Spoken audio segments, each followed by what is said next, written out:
দর্শক আসসালামু আলাইকুম। পবিত্র নগরী মক্কা হচ্ছে ইসলামের পূর্ণভূমি। মহানবী হযরত মুহাম্মদ সাল্লাল্লাহু আলাইহি সাল্লাম এই নগরীকে কিয়ামত পর্যন্ত শান্তির নগরী ঘোষণা করেছেন। এই মক্কা নগরীতে আছে ইসলামের বেশ কিছু ঐতিহাসিক স্থান। এই স্থানগুলো ঘুরে দেখাকেই বলে মক্কা জিয়ারা। আজ আমরা দেখব কয়েকটি ঐতিহাসিক স্থান। প্রথমেই আমরা চলে আসলাম সাওর পাহাড়। দর্শক, সামনেই জাবালে সাওর বা সাওর পর্বত। এটির উচ্চতা হচ্ছে 458 মিটার।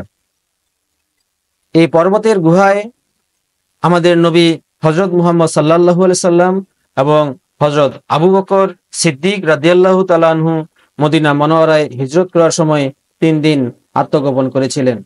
পাহাড়টি অনেক উঁচু হওয়ার কারণে আমরা আর উপরে উঠলাম না। দর্শক, এখন চলে আসলাম আরাফাতের ময়দানে। এটি হারাম এলাকার সীমানার বাইরে অবস্থিত। মসজিদুল হারাম থেকে প্রায় 22 কিলোমিটার দূরে অবস্থিত আরাফাতের ময়দান। এই ময়দানের প্রান্তে দাঁড়িয়েই রাসূলুল্লাহ সাল্লাল্লাহু আলাইহি ওয়াসাল্লাম তার বিদায় হজের ভাষণ দিয়েছিলেন।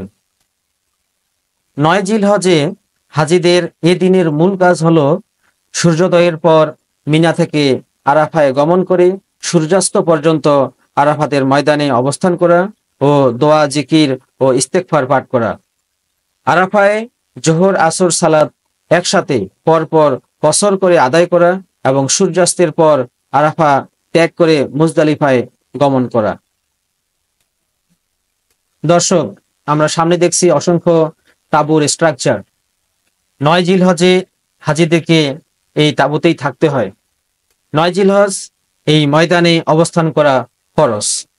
আরাফাতের ময়দানে সূর্যাস্তের পর লাল হলুদ আভা বিলীন হওয়া পর্যন্ত ধীর স্থির অবস্থান করতে হয় এবং মাগরিবের আজানের পর সালাত আদায় না করেই মুজদালিফার উদ্দেশ্যে রওনা হতে হয়।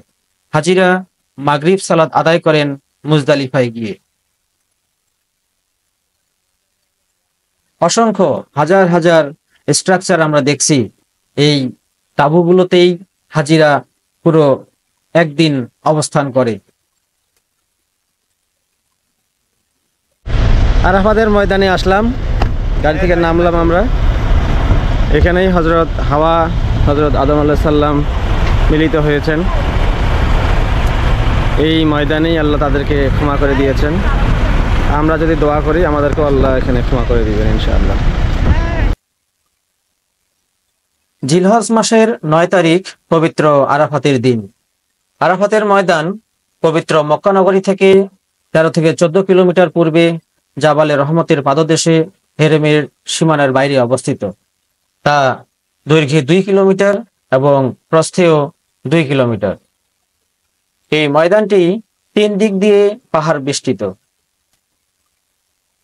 দর্শক, সামনেই আমরা একটা পাহাড় দেখতে পাচ্ছি এবং এই পাহাড়ের উঁচুতে একটা পিলার দেখতে পাচ্ছি। এই পাহাড়টির নাম হচ্ছে জাবালে রহমত।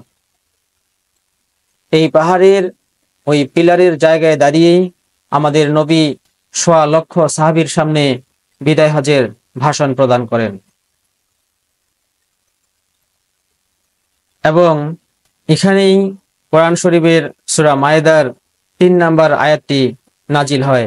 আল ইয়াউমা আকমালতু লাকুম দীনাকুম ওয়া আতমামতু আলাইকুম নি'মাতি ওয়া রাদিতু লাকুমুল ইসলামা দীনা। এর অর্থ হচ্ছে, আজ আমি তোমাদের জন্য তোমাদের দিনকে পূর্ণ করলাম এবং তোমাদের উপর আমার নিয়ামত সম্পূর্ণ করলাম এবং তোমাদের জন্য দিন হিসেবে পছন্দ করলাম ইসলামকে। দর্শক, নিষিদ্ধ ফল গন্ধম ফল খাওয়ার কারণে হযরত আদম আলাইহিস সালাম এবং হযরত হাওয়া আলাইহিস সালামকে আল্লাহ দুনিয়াতে নামায় দেন। 350 বছর আদম আলাইহিস সালাম এবং হাওয়া আলাইহিস সালাম কান্নাকাটির পর এই ময়দানে এসে মিলিত হন, আর এজন্য এই ময়দানের নাম হয় আরাফাতের ময়দান। বিশ্বের বিভিন্ন দেশ থেকে আগত লোকদের সঙ্গে আরাফাতে অবস্থান করা মুসলমানদের একতার ইঙ্গিত বহন করে। আরাফাতের মাঠে অবস্থানকেই হজ বলা হয়েছে। অথচ এই মাঠে নির্দিষ্ট কোনো ইবাদত নেই। আরাফাতে অবস্থান হজের শ্রেষ্ঠ রুকন, কারণ আরাফাতের ময়দান যেন বিশ্ব সম্মেলন। এই সম্মেলন থেকে মুসলমানদের ঐক্য, শৃঙ্খলা ও শান্তির বার্তা সমগ্র বিশ্বে ছড়িয়ে দেওয়া হয়। দর্শক, আমরা এখন চলে আসলাম মসজিদে নামিরা। আরাফা ময়দানের অন্যতম উল্লেখযোগ্য দর্শনীয় স্থান হচ্ছে মসজিদে নামিরা। হিজরি 2য় শতাব্দীর মধ্যভাগে এটি নির্মিত হয়। আরাফার পশ্চিম সীমানার উপরে এটি অবস্থিত। আরাফার দিনে সম্ভবত রসুল সাল্লাল্লাহু আলাইহি ওয়াসাল্লাম এখানে দাঁড়িয়ে নামাজের ইমামতি করেন। মসজিদটি কয়েকবার পুনর্নির্মাণ এবং বর্ধিত করা হয়। শেষবারে পুনর্নির্মিত হয় সৌদি শাসনামলে। মসজিদের অধিকাংশ অংশ আরাফার মধ্যে এবং পশ্চিমাংশ আরাফার বাইরে রয়েছে। মসজিদটির আয়তন 1,10,000 বর্গমিটার। নামিরা মসজিদ থেকে আমরা এখন চলে যাচ্ছি মুজদালিফার দিকে।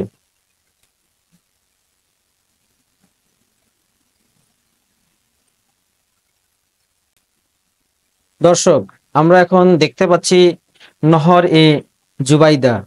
প্রকৌশল বিদ্যার এক আশ্চর্যজনক স্থাপনা এই নহর বা খাল।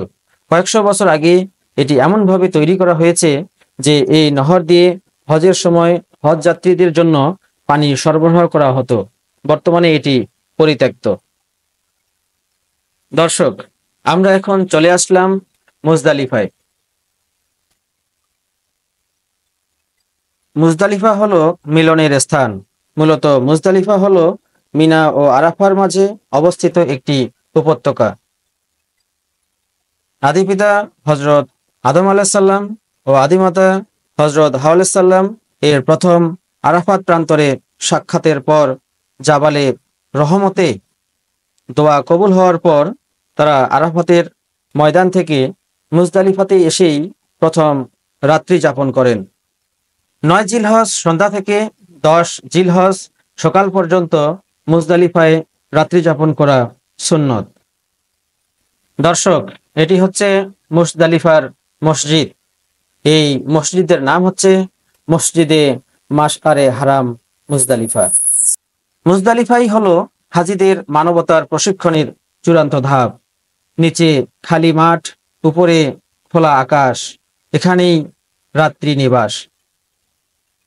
খালি মাথা, খোলা পা, কাফন পরিহিত, প্রত্যেকের নিজের আমলনামার ঝোলা যার যার নিজের কাঁধে। ইসলামে সাম্যের সবচেয়ে সেরা দৃষ্টান্ত হলো মুজদালিফা। এ রাতেই মুজদালিফা থেকে শয়তানকে পাথর মারার জন্য 49টি ছোট ছোট পাথর সংগ্রহ করতে হয়, যা 10, 11 ও 12 জিলহজ জুমরা বা জামারাতে শয়তানকে মারতে হয়। দর্শক, আমরা এখন চলে আসলাম মিনায়। পবিত্র নগরী মক্কা থেকে 8 কিলোমিটার দূরে অবস্থিত মিনা প্রান্তর। 8 জিলহজ জোহর থেকে আরাফার দিন ফজর পর্যন্ত মিনায় অবস্থান করেন হাজিরা। মিনায় অবস্থান করা সুন্নত। এখানে হজ পালনকারীরা 5 ওয়াক্ত নামাজ আদায় করেন। মিনা প্রান্তরে অবস্থিত প্রায় লক্ষাধিক তাঁবুতে অবস্থান করেন হাজিরা। এখানে নামাজ, তাসবিহ, তাহলিলের মাধ্যমে সময় অতিবাহিত করেন তারা। তাঁবুতে তাঁবুতে চলে আজান, ইকামত ও নামাজ। মিনাতে অবস্থানের পর 9 জিলহজ আরাফাতের ময়দানে ও 10 জিলহজ রাতের বেলা মুজদালিফায় অবস্থানের পর 10 জিলহজ সূর্য ওঠার আগেই আবার মিনার উদ্দেশ্যে রওনা হন হাজিরা। দর্শক, সামনে যে পাহাড়টি দেখছি, এই পাহাড়ের তীর চিহ্নিত জায়গাটিতে একটি পিলারের মতো দেখা যাচ্ছে এবং সেখানেই হজরত ইব্রাহিম আলাইহিস সালাম হজরত ইসমাইল আলাইহিস সালামকে জবাহ করার জন্য মাটিতে শোয়ান। সামনেই দেখতে পাচ্ছি আমরা, আঙ্গুল দিয়ে দেখানো হচ্ছে যে জায়গাটি, সেটি ওই যে দেখুন সামনে আবার দেখা যাচ্ছে। মিনায় এসেই দুপুরের আগেই জামারাতে আকাবায় অর্থাৎ বড় জামারায় বা বড় শয়তানে 7টি কঙ্কর নিক্ষেপ করেন হাজিরা। এরপরে 11 ও 12 জিলহজেও মিনায় অবস্থিত জামারায় কঙ্কর নিক্ষেপ করেন হাজিরা। মিনা প্রান্তরে শয়তানকে পাথর নিক্ষেপ করা হাজিদের জন্য ওয়াজিব। এই কাজটি যথাযথভাবে আদায় করতে না পারলে বা কোনো কারণে ছুটে গেলে হজ পালনকারীকে কাফফারা হিসেবে কোরবানি দিতে হবে। দর্শক, সামনেই আমরা দেখতে পাচ্ছি জামারা, বড় শয়তান, মেজো শয়তান, ছোট শয়তান। জিলহজ মাসের 10, 11 ও 12 তারিখে এই 3 জায়গায় পাথর নিক্ষেপ করতে হয়। জাতির পিতা হযরত ইব্রাহিম আলাইহিস সালাম যখন ছেলেকে নিয়ে মিনা প্রান্তরে আসছিলেন, তখন শয়তান তাদেরকে 3টি জায়গায় কুমন্ত্রণা দেওয়ার ব্যর্থ চেষ্টা করেছিল। হযরত ইব্রাহিম আলাইহিস সালাম শয়তানকে লক্ষ্য করে 3 জায়গায় পাথর নিক্ষেপ করেছিলেন। আর এজন্য বর্তমানে হাজিরা ওই 3টি জায়গায় শয়তানের উদ্দেশ্যে পাথর নিক্ষেপ করেন, সেই স্মৃতিকে ধরে রাখার জন্য। দর্শক, আমরা এখন যাচ্ছি জাবালে নূর। সামনে যে পাহাড়টি দেখছি এটি হচ্ছে জাবালে নূর বা হেরা পর্বত। মক্কার হারাম এলাকার কাছে জাবালে নূর বা হেরা পর্বত অবস্থিত। এই পর্বতে ওঠানামা বেশ কষ্টসাধ্য বিষয়, অথচ নবী সাল্লাল্লাহু আলাইহি সাল্লাম এই পর্বতে ওঠানামা করেছেন নিয়মিত। তাকে খাবার দিতে হযরত খাদিজা রাদিয়াল্লাহু তাআলা আনহা নিয়মিত এখানে যাতায়াত করতেন। এই পাহাড়ের উচ্চতা 565 মিটার বা হাফ কিলোমিটার। জাবালে নূরের শীর্ষে আরোহণ করতে সময় লাগে 1.25 ঘন্টার মতো। আমাদের হাতে সময় না থাকার কারণে আমরা পাহাড়ের উপরে উঠলাম না। নবী হযরত মুহাম্মদ সাল্লাল্লাহু আলাইহি সাল্লাম এই গুহায় বসে ধ্যান করতেন এবং পবিত্র কোরআন শরীফের প্রথম আয়াত ইকরা বিসমি রব্বিকাল্লাযী খালাক এখানেই অবতীর্ণ হয়। দর্শক, আমরা ঐতিহাসিক জায়গাগুলো দেখে এখন চলে আসলাম জান্নাতুল মুআল্লা।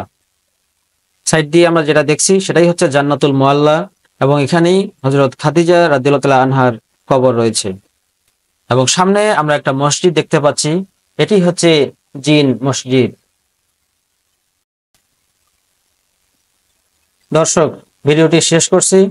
আমার ভিডিওটি কেমন লাগলো তা অবশ্যই কমেন্ট করে জানাবেন, এবং আমার চ্যানেলটি সাবস্ক্রাইব করে না থাকলে অবশ্যই সাবস্ক্রাইব করবেন এবং আমার পরবর্তী ভিডিওগুলো দেখবেন। ভালো থাকবেন। আসসালামু আলাইকুম।